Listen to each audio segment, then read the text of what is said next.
Guys, ഈ ചൂട് കാലത്ത് മനസ്സും ശരീരം തണുപ്പിക്കാൻ പറ്റിയ ഒരു ഒന്നൊന്നര സ്പോട്ടാണ്. ദുബായിൽ നിന്ന് 1.5 മണിക്കൂർ ഡ്രൈവ് ചെയ്താലെത്തുന്ന ഇതുവരെ ആരും കൂടുതൽ എത്തിപ്പെടാത്ത ഒരു സ്ഥലത്താണ് വാദി സിത്ത്. അടിപൊളി ഡാമാണ്. ഫാമിലിക്കൊക്കെ കുഴപ്പമില്ല, സൈഡിലൊക്കെ ഇരുന്ന് കുളിക്കാം. പക്ഷേ ഉള്ളിലേക്കൊന്നും കൂടുതൽ പോകാൻ പറ്റില്ല.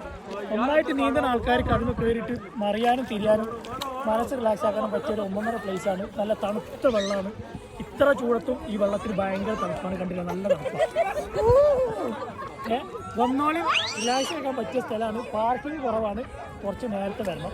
അപ്പം നമ്മൾ പറഞ്ഞ പോലെ നമ്മൾ വാദി സിത്തിലാണുള്ളത്. ദുബൈയിൽ നിന്ന് ഒരു 1.5 മണിക്കൂർ ഡ്രൈവിൽ എത്തിച്ചേരാൻ പറ്റുന്ന അടിപൊളി സ്പോട്ടാണ്. അധികം ആളുകൾ ആരും ഇവിടേക്ക് എത്തിയിട്ടില്ല. തിരക്കൊക്കെ കുറവാണ്, കമ്പാരിറ്റീവ്ലി കുറവാണ്. വേറൊരു കാര്യം എന്ന് വെച്ചിട്ടുണ്ടെങ്കിൽ അതിൻ്റെ അടുത്തൊന്നും അമ്യൂണിറ്റീസ് ഒന്നും ഇല്ല കേട്ടോ. ഫാമിലീസിനും കുട്ടികളൊക്കെ വരികയാണെങ്കിൽ റെസ്റ്റോറൻറ്റോ ഗ്രോസറീസ് ഒന്നും ഇതിൻ്റെ നിയർ ബൈ ഒന്നും ഇല്ല. പക്ഷേ വെള്ളത്തിൻ്റെ തണുപ്പ് പറയാനില്ല കേട്ടോ, അടിപൊളിയാണ്.